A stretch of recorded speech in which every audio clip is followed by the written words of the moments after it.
चलिए ध्यान दिया जाए। कल के क्लास में हम लोग परासरण दाब पढ़ रहे थे, ऑस्मोटिक प्रेशर। तो परासरण दाब के बारे में हम आपको बताए थे कि परासरण दाब क्या है। नहीं तो हम आपको बताए थे कि तनु विलयन से सांद्र विलयन की तरफ विलायक के प्रवाह को रोकने के लिए सांद्र विलयन पर जो न्यूनतम दाब लगाया जाता है उसी दाब को क्या कहते हैं? परासरण दाब। इसी को शॉर्ट फॉर्म में हम लोग कहते हैं कि परासरण की प्रक्रिया को रोकने के लिए सांद्र विलयन पर जो न्यूनतम दाब लगाया जाता है उसी दाब को क्या कहते हैं? परासरण दाब कहते हैं। ये बात हम लोग को बताया गया था। ठीक है। फिर हम लोग भान टॉप लॉ पढ़े थे परासरण दाब के लिए। हम लोग सीधे परासरण दाब वाला टॉपिक डील कर रहे हैं और प्रतिलोम परासरण पर नहीं आ रहे हैं। अब हम लोग देखे थे यहाँ पर भान top law of osmotic pressure, जिसमें हम लोग को बताया गया था कि परासरण दाब सांद्रता के समानुपाती होता है। यानी कि अगर स्थिर ताप पर, यानी कि अगर सांद्रता बढ़ाएंगे तो परासरण दाब का मान भी बढ़ेगा। ये बताया गया था। साथ साथ हम लोग को ये भी बताया गया था कि परासरण दाब समानुपाती होता है ताप के स्थिर सांद्रता पर। नहीं, यानी अगर ताप का मान बढ़ाइएगा तो परासरण दाब का मान भी बढ़ जाएगा। ये पॉइंट हम लोग देख चुके थे, देखे थे ना? नहीं, चलो अब उसी के आगे हम लोग को बढ़ना है। कल के क्लास में आप पढ़े थे पाई डायरेक्टली प्रोपोर्शनल टू सी, पढ़ लिए थे। पाई डायरेक्टली प्रोपोर्शनल टू टी, ये भी पढ़ लिए थे। नहीं, अब इन दोनों समीकरण को कंबाइन कर दीजिए। समीकरण 1 तथा 2 से यह स्पष्ट है कि पाई समानुपाती है सीटी के। नहीं, पाई समानुपाती है सीटी के, जो हम लोग सीटी बजाते हैं, ध्यान रखना है। तो पाई समानुपाती है सीटी के, ध्यान रखना है।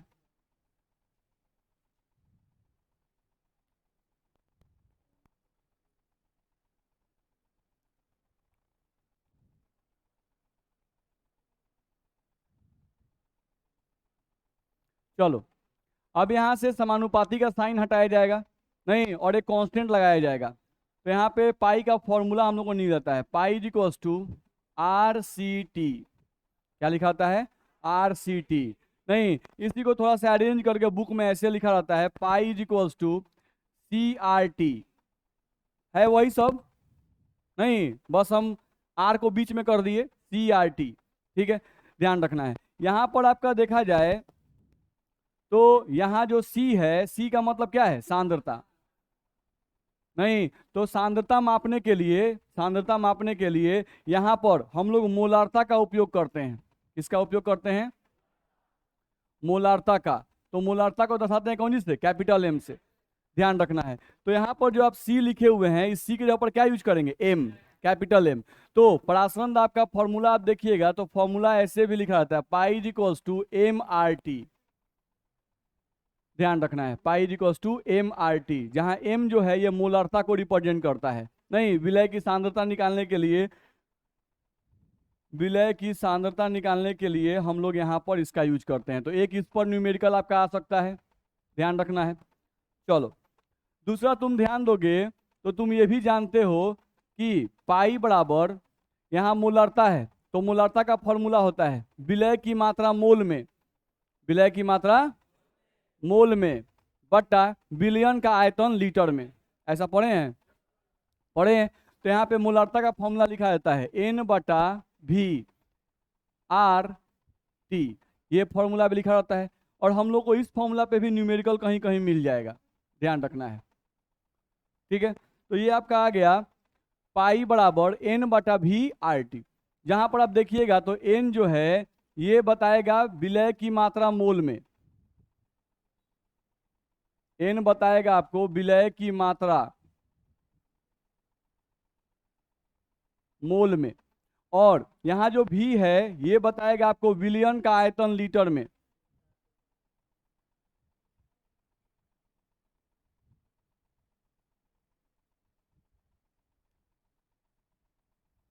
ध्यान रखना है। यहां पर जो आर है, इस आर को हम लोग बोलते हैं गैस स्थिरांक।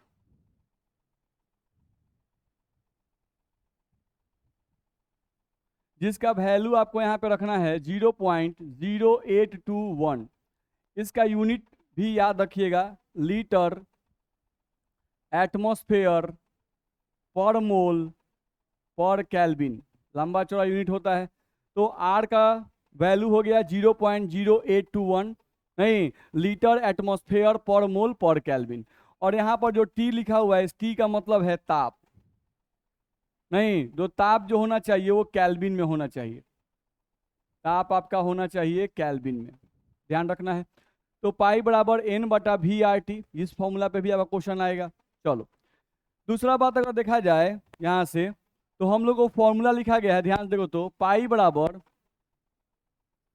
एन बटा वी आर टी, ये लिखा गया। जहां पर ये जो एन है, इस एन का मतलब कहा गया विलय का मोल, यही ना कहा गया, विलय का मोल। अच्छा, विलय के मोल का एक फॉर्मूला हम लोग पढ़े हुए हैं, विलय की दी हुई मात्रा बटा विलय का अनुभार, पढ़े हैं ना? नहीं, तो यहाँ पे हम लोग विलय का मोल को लिख सकते हैं विलय का दिया हुआ भार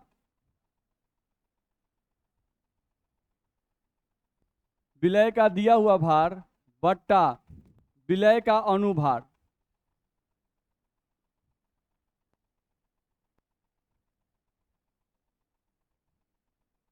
विलय का दिया हुआ भार बटा विलय का अनुभार। विलय के दिए हुए भार को हम लोग W से रिप्रेजेंट करते हैं और अनुभार को M से रिप्रेजेंट करते हैं, ठीक है।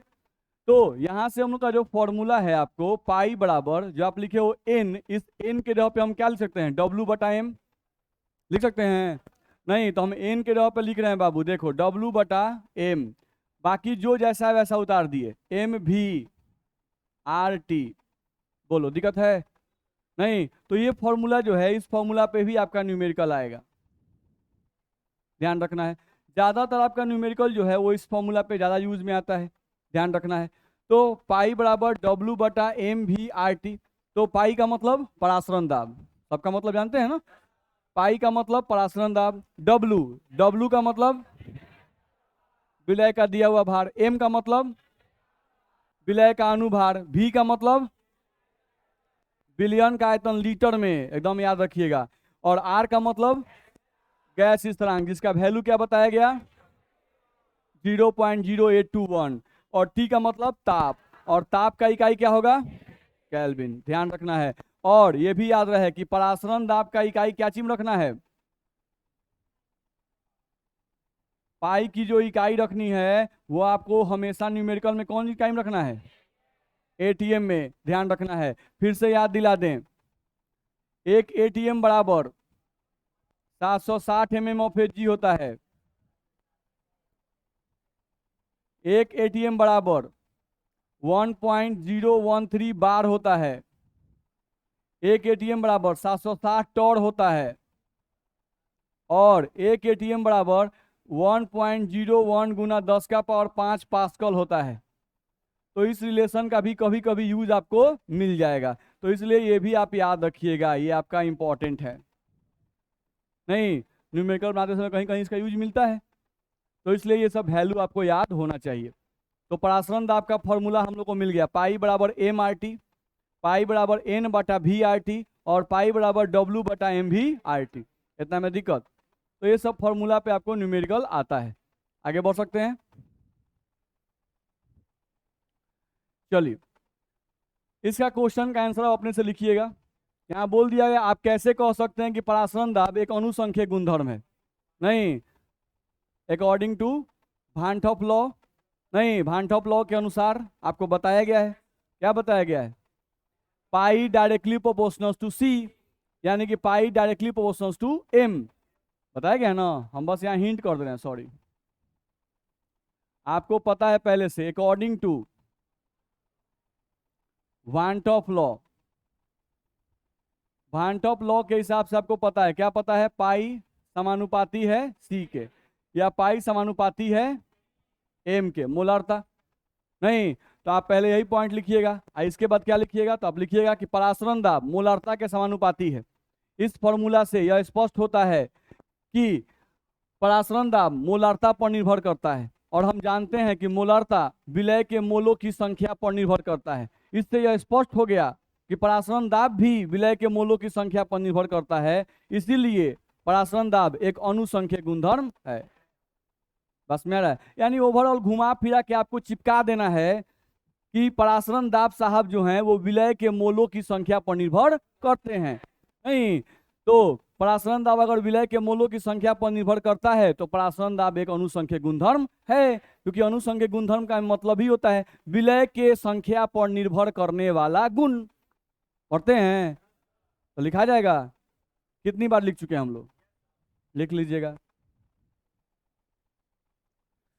चलिए यहां से ध्यान दें, लिखा हुआ है आइसोटोनिक सॉल्यूशन, तो इसके नाम से इसका परिभाषा है, देख रहे हैं लिखा हुआ है समपराशरी विलयन। तो यहाँ पर कई गो विलयन दिख रहा है, 2 गो एक ये है और एक ये है। अब 4 गो मत गिन दीजिएगा, 1 गो 2 गो 3 गो 4 गो नहीं, ये एक प्रकार का विलयन है और ये एक प्रकार का विलयन है, ठीक है। अब आप क्या करते हो, आप जानते हो इधर लिखा हुआ है तनु विलयन, इधर लिखा हुआ है शांत विलयन। तन छोट छोट लिखा हुआ है, कम दिखा रहा होगा, लेकिन समझना इधर तनु है इधर सांद्र है। तो विलायक का प्रवाह केने से केने होता है, होता है। आप क्या करते हो, यहाँ पिस्टन लगाते हो कि नहीं लगाते हो, ठीक है। इस पर जो प्रेशर हम लगाते हैं, इस पर जो हम लोग प्रेशर लगाते हैं वही प्रेशर ऑस्मोटिक प्रेशर है कि नहीं है। तो ये प्रथम विलयन है, तो इसका ऑस्मोटिक प्रेशर हम मान लिए पाई 1। क्या मान लिए, पाई 1, ठीक है। इस सॉल्यूशन का टेम्परेचर फिक्स है, मान लेते हैं कि इसका टेम्परेचर 25 डिग्री सेल्सियस है और इसका टेम्परेचर भी कितना है, 25 डिग्री सेल्सियस है। ताप में कोई बदलाव नहीं किए हुए हैं, ठीक है। अब इसका पराशरण दाब पाई 1 है और इस सॉल्यूशन का ध्यान रखना है, इस सॉल्यूशन का यहाँ पर जो प्रेशर लगाइएगा वही ऑस्मोटिक प्रेशर होगा नहीं, और यहाँ पराशरण दाब क्या मान लिए, पाई 2। दिक्कत है, तो पाई 1 पाई 2 माने हैं, लेकिन ये क्यों रहा है, कौन सा विलयन है, समपराशरी विलयन। नहीं तो यदि 2 विलयन आपको दिए हुए हैं और इन दोनों विलयन का पराशरण दाब क्या हो जाए, समान हो जाए, यदि 2 विलयन दिए रहे और दोनों विलयन का पराशरण दाब क्या आ जाए, समान आ जाए, तो समझ जाओ कि ये दोनों विलयन क्या है, समपराशरी विलयन है। लिखा हुआ है, पढ़ लो। नियत ताप पर, ताप नियत है, तो नियत ताप पर ऐसे 2 विलयन जिनका पराशरण दाब समान हो समपराशरी विलयन कहलाते हैं। तो ये दोनों क्या कहलाएंगे, समपराशरी विलयन। भारी है, पराशरण दाब जब नियत होगा तो सांद्रता तो ऑटोमेटिक नियत हो जाएगा। देखिए कर लिया जाए, पराशरण दाब बराबर है, इसका मतलब हुआ कि पाई 1 बराबर पाई 2, यही ना होगा। चलिए पराशरण दाब का फॉर्मूला पढ़े हैं MRT। चलिए तो यहाँ पर M1 लिखें, R का वैल्यू फिक्स रहता है, उसमें R1 R2 नहीं होता है, और ताप का वैल्यू भी फिक्स है 25 तो उसमें भी T1 T2 नहीं लिखेंगे। यहाँ पर आइए तो यहाँ क्या लिखेंगे, लिखेंगे यहाँ पर T और यहाँ पर T सेम है कि अलग अलग, सेम है 25 ध्यान रखना है। और R का वैल्यू जो यहाँ पर होगा वही यहाँ पर भी R का वैल्यू होगा कि नहीं होगा, R का वैल्यू चेंज नहीं करता है, R क्या है, गैस स्थिरांक है, ध्यान रखना है, ठीक है, उसका वैल्यू चेंज नहीं करता है। तो यहाँ पे R से R कट गया, T से T कट गया, तो M1 बराबर क्या आ गया, M2। तो यहाँ से कंफर्म हो गया कि भाई समपराशरी विलयन जो होते हैं उनकी सांद्रता भी क्या होती है, समान होती है। दिक्कत है नहीं, जब मोलारता समान हो गया तो इसका मतलब कि सांद्रता क्या हो गई, समान हो गई। नहीं तो हम यहाँ पॉइंट लिख दिए कि समपराशरी विलयनों की सांद्रता क्या होती है, समान होती है। समपराशरी विलयनों की सांद्रता क्या होती है, समान होती है। बोलो दिक्कत है। अच्छा मोलारता का फॉर्मूला अभी तुम देखे थे, N1 बटा, अच्छा M2 लिखा है N2 बटा V2। तो ध्यान रखना है, कभी कभी इस पे भी न्यूमेरिकल आ जाएगा। या N1 का फॉर्मूला तुम देखे थे,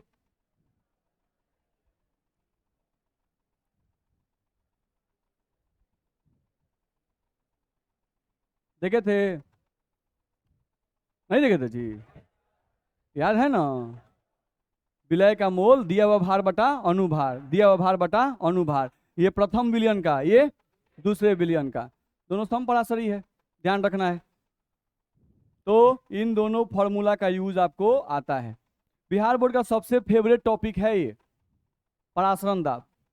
बस में आ रहा है। आइसोटोनिक सम पराश्री विलयन का एक ही क्वेश्चन, एक ही क्वेश्चन सेम वैल्यू के साथ 4 बार रिपीट किया है, सेम वैल्यू के साथ। नहीं, क्या क्वेश्चन था? नहीं, परासरण नहीं होगा। परासरण कैसे होगा? सांद्रता समान है। नहीं, हाँ, अकेले अकेले होगा। प्रथम विलयन में अपना परासरण होगा, द्वितीय विलयन में अपना परासरण होगा, लेकिन दोनों का परासरण दाब समान है। दोनों विलयन का परासरण दाब क्या है? समान है। देखो क्या क्वेश्चन रहता है, जो क्वेश्चन हमको दिया रहता है कुछ इसी टाइप का रहता है। 5% 5% ग्लूकोज का जलीय विलयन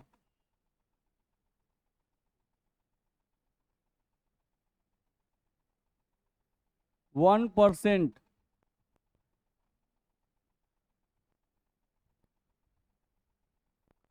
5% ग्लूकोज का जलीय विलयन 1% विलय रखने वाले 1% विलय रखने वाले विलयन के साथ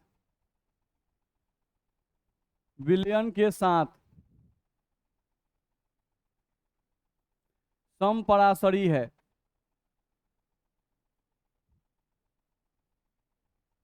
तो विलय का अनुभार ज्ञात करें।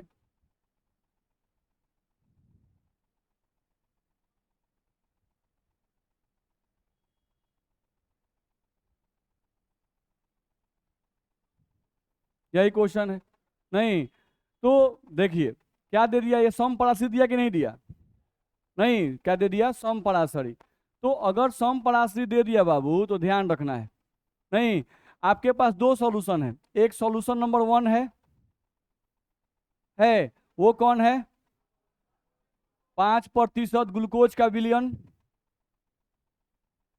और एक सॉल्यूशन नंबर 2 है जो 1% विलय रखने वाला विलयन है कि नहीं? अब इसमें W/W नहीं दिया है, W/V नहीं दिया हुआ है। दिया हुआ है क्या? तो हमको अपने से यहाँ मान लेना है। जनरली हम लोग W/W मानते हैं, लेकिन याद रहे, जनरली हम लोग क्या मानते हैं? W/W मानते हैं। लेकिन याद रहे, जब भी हम लोग का समपराशरी का रहे और आयतन का इंफॉर्मेशन क्वेश्चन में नहीं दिया रहे तो हम यहाँ पर W/V मानेंगे। क्या मानेंगे? W/V। चलिए, तो इसका मतलब अब प्रतिशत का मतलब होता है 100 में 5। कितना होता है? 100 में 5, यानी कि 100 सेंटीमीटर क्यूब विलयन में 5 ग्राम विलय है, ऐसा मानेंगे। 5 ग्राम विलय है। बोलो, दिक्कत है इसमें? इस केस में क्या मानेंगे? 100 सेंटीमीटर क्यूब, क्योंकि प्रतिशत है भाई, तो 100 में 1। नहीं, तो 100 सेंटीमीटर क्यूब विलयन में कितना है? 1 ग्राम विलय है। कितना में दिक्कत है? बोलो। अब समपराशरी के लिए अभी फॉर्मूला बताए थे, W1 बटा M1V1 बराबर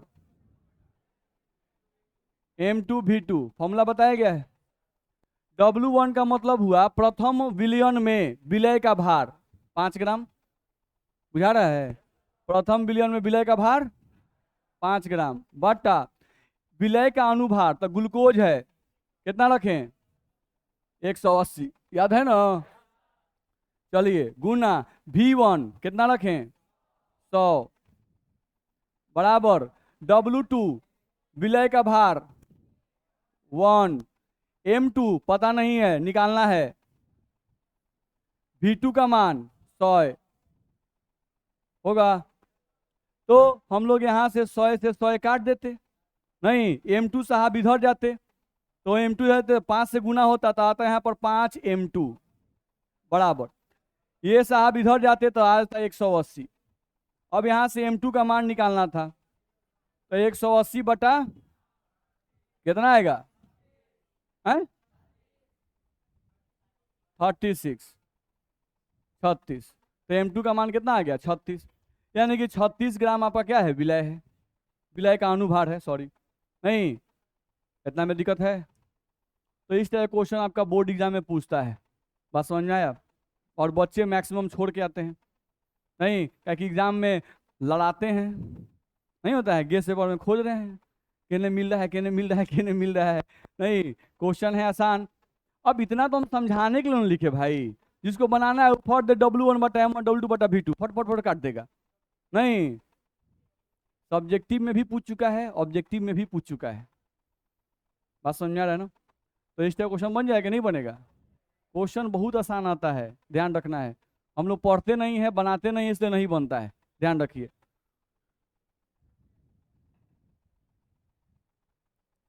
चलिए, तो आशा रहे कि आप लोग बना दीजिएगा एग्जाम में। नहीं, क्योंकि हम वैसे पढ़ाते भी नहीं हैं। बस मेरे पढ़ाने का तरीका वैसा ही होता है कि भाई आपसे सब बनना चाहिए। बस हम कोई चीज़ को ऐसा नहीं है कि आपको बस लपेट के भगा दिए, ठीक है? आपको पूरा एकदम कंठ के तक पिलाने का हम कोशिश करते हैं, भले आप घूंट नहीं पाए।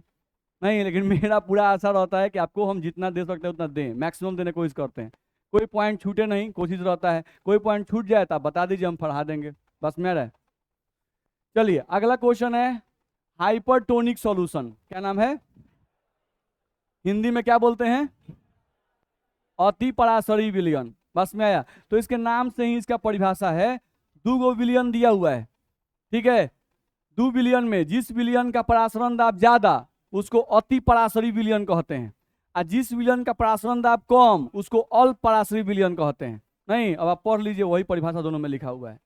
नहीं, ऐसे विलयन का परासरण दाब किसी दिए हुए दूसरे विलयन के परासरण दाब से क्या होता है, तो वो अति पराशरी हो गया, नाम है अति। नहीं, इसका नाम है बेचारे का अल्प। नहीं, तो सिंपल लिखा हुआ है, देखो, ऐसे विलयन का परासरण दाब किसी दूसरे दिए हुए विलयन के परासरण दाब से क्या होता है, कम होता है। नहीं, तो 2 विलयन का कंपेरिजन है भाई। नहीं, तो पूछ देगा अति पराशरी, तो नामे से है, जिसका परासरण दाब ज्यादा वो अति पराशरी, जिसका परासरण दाब कम वो अल्प पराशरी। दिक्कत है?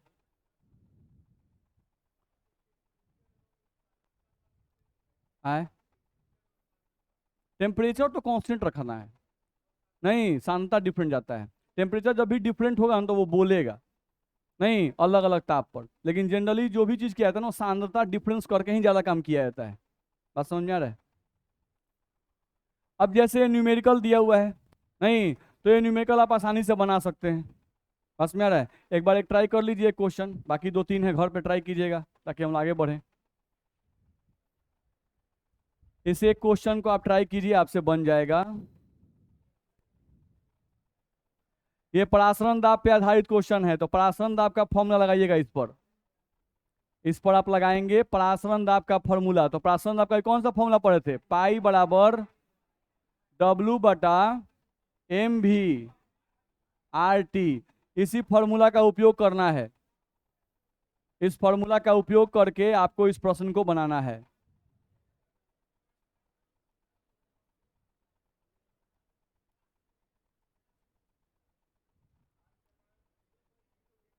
R का मान 0.0821।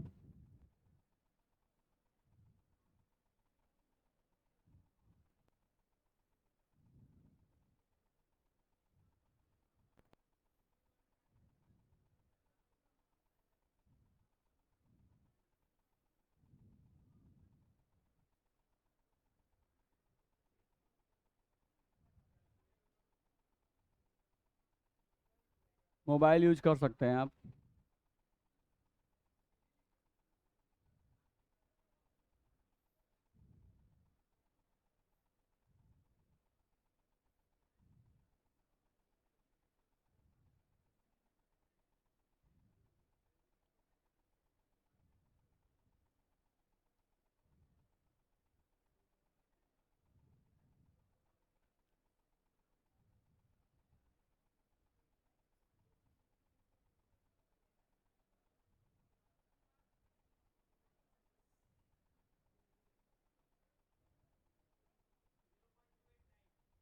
Zero point 289।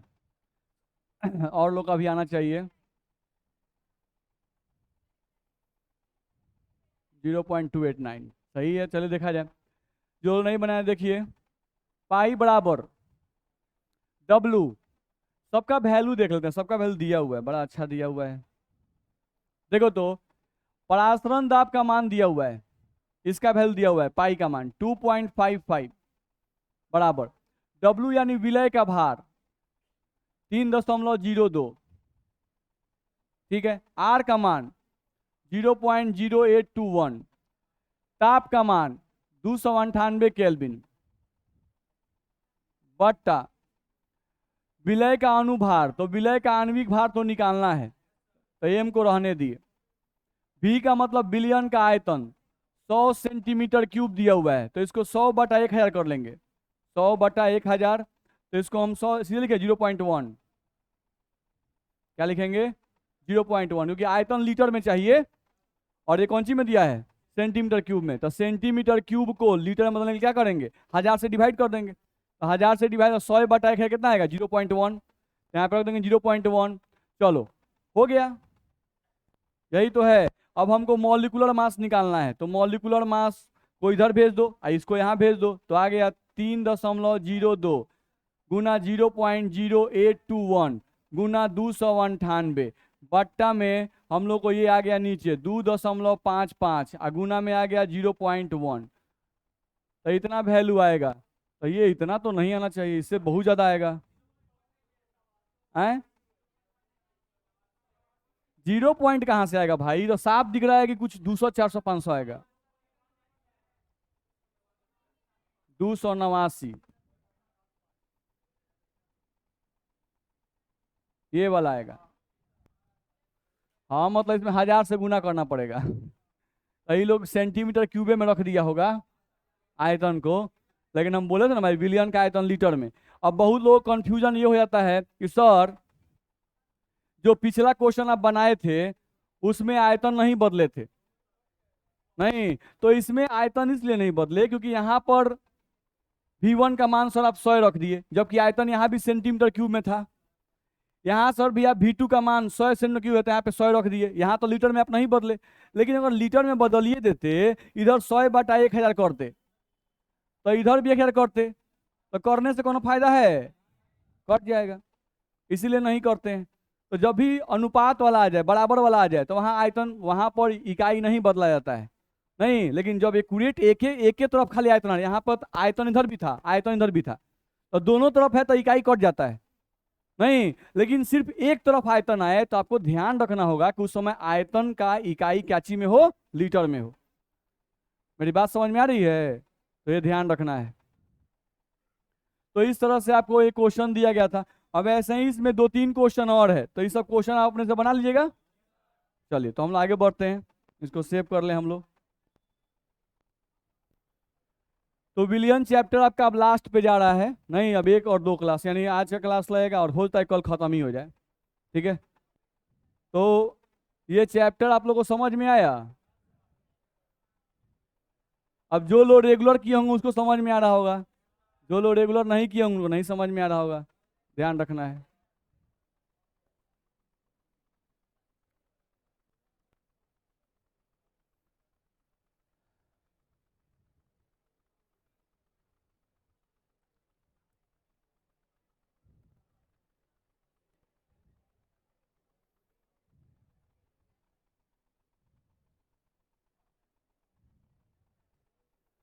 चलिए ध्यान दिया जाए। Formula of all colligative property, अनुसंख्यक गुणधर्म हम लोग कई गो पढ़े हैं, 4 गो। वासदाब का अपेक्षिक अनुमान, क्वथनांक का उन्नयन, हिमांक का अनुमान और परासरण दाब पढ़े हैं। चलिए तो सबसे पहला पढ़े थे हम लोग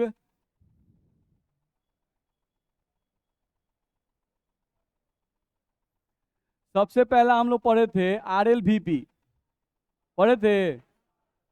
चलिए तो RLVP का फॉर्मूला पढ़े थे P0 माइनस PS बटा P0 बराबर x विलय, ऐसा फॉर्मूला पढ़े थे कि नहीं पढ़े थे, पढ़े थे। ये पहला फॉर्मूला था relative lowering of vapour pressure, वासदाब का अपेक्षिक अनुमान, अनुसंख्यक गुणधर्म। दूसरा फॉर्मूला आप पढ़े थे क्वथनांक का उन्नयन, क्वथनांक का उन्नयन हम यहाँ लिख दे रहे हैं, क्वथनांक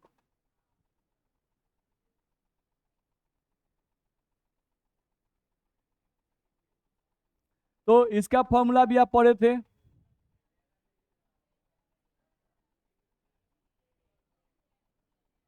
पढ़े थे कि नहीं पढ़े थे? नहीं, इसी को आप ऐसे भी लिखते थे।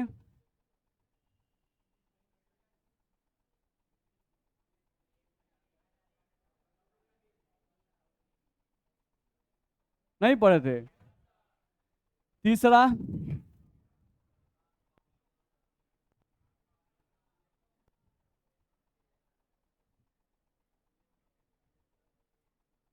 हिमांक का अनुमान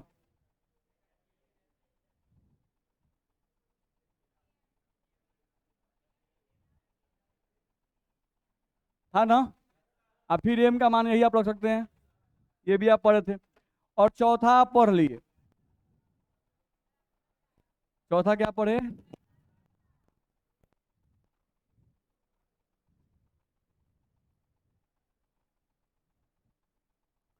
चौथा हम लोग पढ़े परासरण दाब।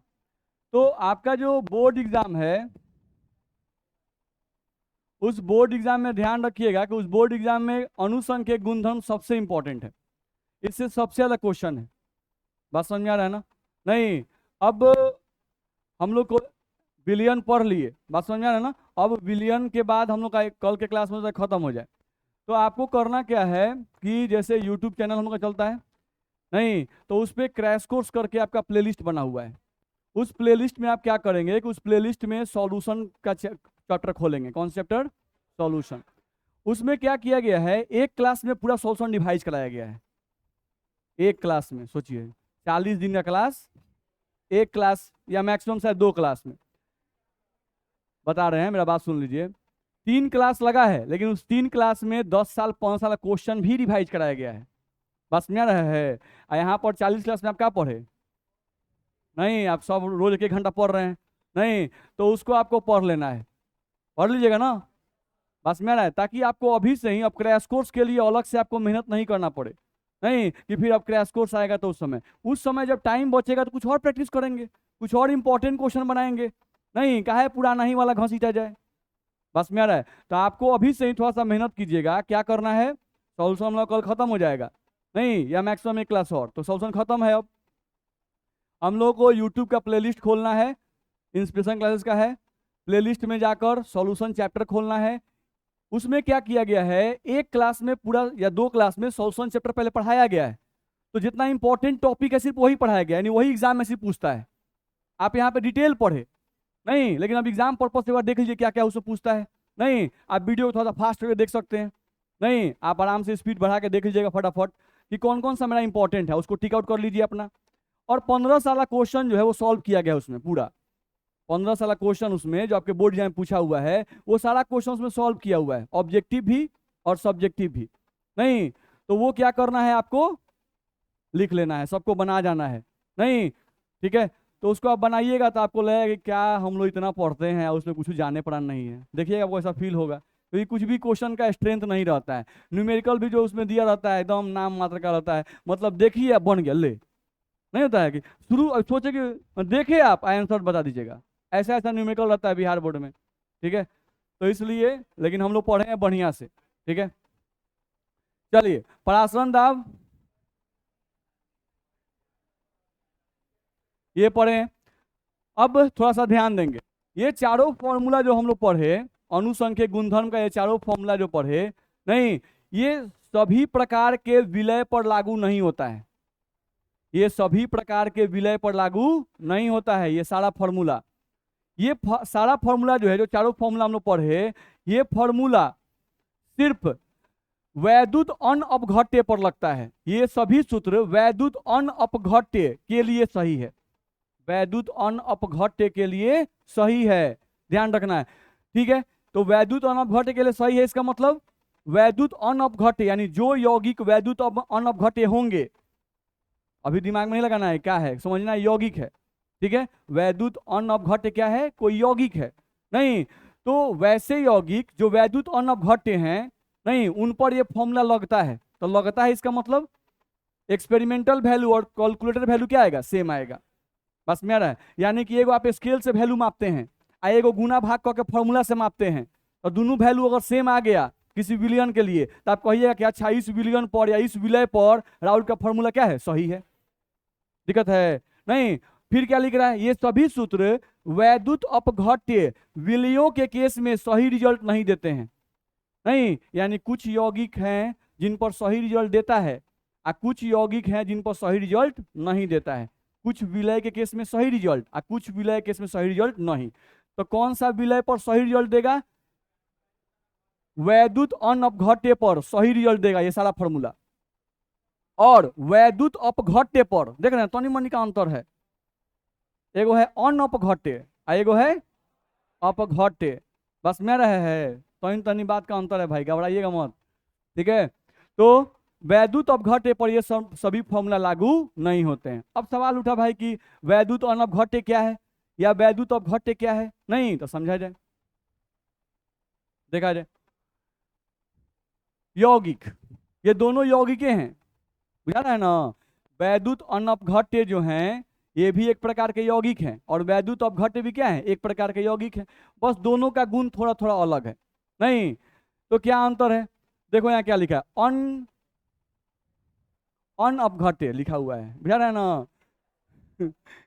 नॉन इलेक्ट्रोलाइट्स है, तो नॉन इलेक्ट्रोलाइट्स का मतलब होता है वैसे यौगिक जिनको आप किसी खास विलायक में डालते हो तो विलायक के अंदर जाने के बाद वो विघटन या संयोजन का गुण नहीं दर्शाते हैं, विघटन या संयोजन का गुण नहीं दर्शाते हैं। जैसे मान लो कि हम लोग चीनी लिए, क्या लिए, चीनी का फॉर्मूला C12H22O11, यही फॉर्मूला होता है चीनी का। अब हम चीनी का एगो कण लिए, एगो कण यानी कि एगो कण का फॉर्मूला है C12H22O11। ये नहीं कि घरे जो चीनी रहता है उसका एगो दाना नहीं, जो घरे एगो चीनी का दाना होता है वो दाना नहीं बोल रहे हैं, वो दाना को ले लीजिए पूरा मेही पीस दीजिए और मेही पीसने के बाद जो एगो पतरका कण निकलेगा, नहीं उसको अलग कर लीजिए, उसको भी पीस लीजिए और उसके बाद जो सबसे छोटका निकलेगा जो दिखाई नहीं देगा उसका फॉर्मूला क्या होता है, C12H22O11। हतहक चीनी का दाना ले लीजिएगा तो करोड़ों हो जाएगा, बुझा रहा है। चलिए तो C12H22O11 ये आप चीनी का कण को ले लिए, नहीं इस चीनी के एक कण को नहीं आप हाथ में रखे हैं, नहीं C12H22O11 आप देख रहे हैं माइक्रोस्कोप से बड़ा करके C12H22O11, और इसको पानी में डाल दिए, ठीक है, पानी में डाल दिए, फिर कुछ देर उसको चम्मच से मिला दिए, मिलाने के बाद फिर चम्मच से उसको निकाले खोज के, मेरा बात समझने की कोशिश कीजिए, उसको खोज के निकाले, नहीं और निकाल के फिर से उसको माइक्रोस्कोप से बड़ा करके देखे, नहीं कि भाई पानी के अंदर गया तो इसका सूत्र में कोई बदलाव आया कि नहीं, तो चीनी के सूत्र में कोई बदलाव नहीं आता है, यानी चीनी का जो फॉर्मूला है C12H22O11 ये पानी के बाहर भी यही फॉर्मूला और पानी के अंदर भी यही फॉर्मूला, तो इसको बोलते हैं वैद्युत अनअपघट्य। कुछ नहीं चेंज होगा, कुछ भी नहीं बदलेगा, ध्यान रखना है आपको। हम C12H22O11 को बोले हैं निकाल के देखना है, नहीं तो पानी के बाहर भी इसका फॉर्मूला वही और पानी के अंदर भी वही, तो क्या हो गया, वैद्युत अनअपघट्य, यानी वैसा पदार्थ जो पानी के अंदर जाने के बाद टूटा नहीं, उसका फॉर्मूला में कोनो बदलाव नहीं आया, तो क्या हो गया, वैद्युत अनअपघट्य। ठीक, अब क्या कीजिए, एक गिलास पानी लीजिए और उसमें क्या कीजिए, नमक लीजिए, नमक मतलब NaCl, तो अभी नमक NaCl का एगो कण लिए हैं, समझ रहे हैं, एगो कण का मतलब एकदम बहुत छोटा कण, अब उसका फॉर्मूला क्या है, NaCl, तो हाथ में एगो NaCl ले लिए, तो अभी फॉर्मूला क्या है उसका, NaCl। अच्छा Na और Cl दोनों अलग अलग है कि सटा हुआ है, सटा हुआ है, हाथ में सटा हुआ है। अब क्या किए, पानी में डाल दिए, पानी में जैसे ही डाले NaCl टूट गया Na+Cl- में, अब चम्मच से हम NaCl को निकालने के लिए डाले तो NaCl नहीं निकला, एक बार में Na+ निकला, तो फॉर्मूला बदला कि नहीं बदला, बदल गया, नहीं फॉर्मूला बदल गया भाई। अब चम्मच से निकाल रहे हैं तो दोनों NaCl Na और Cl एक साथ निकल रहा है, एक बार NaCl कहीं निकला, अरे नहीं निकला, फिर एक बार Cl- निकल रहा है, दोनों एक साथ कभी नहीं निकलेगा, तो फॉर्मूला टूट गया, फॉर्मूला टूट गया यानी वो क्या है, वैद्युत अपघट्य। तो वैसे पदार्थ जिनका पानी के बाहर और पानी के अंदर फॉर्मूला में कोई बदलाव नहीं आए, वो वैद्युत अनवघट्य हैं। नहीं, अब वैसे पदार्थ जिनको पानी के बाहर कुछ और फॉर्मूला और पानी के अंदर कुछ और फॉर्मूला, बात समझ में आ रहा है? नहीं होता है मुंह पर राम बगल में छुरी, ऐसा कुछ होता है ना? नहीं, मुंह पर क्या सर आप तो गजब आदमी है, अब बाहर निकल के "ये बहुत बदमाश है, इसका उपाय करना जरूरी है"। नहीं होता है? होता है ना? देखिए कोई को बोल रहा है यस सर, यही हाल है। तो वही बात हम लोग को ध्यान रखना है। तो ये दोनों का मतलब समझ में आया? चलिए, तो आज के लिए इतना ही पढ़ेंगे, अगले क्लास में इसी पॉइंट से आगे बढ़ेंगे।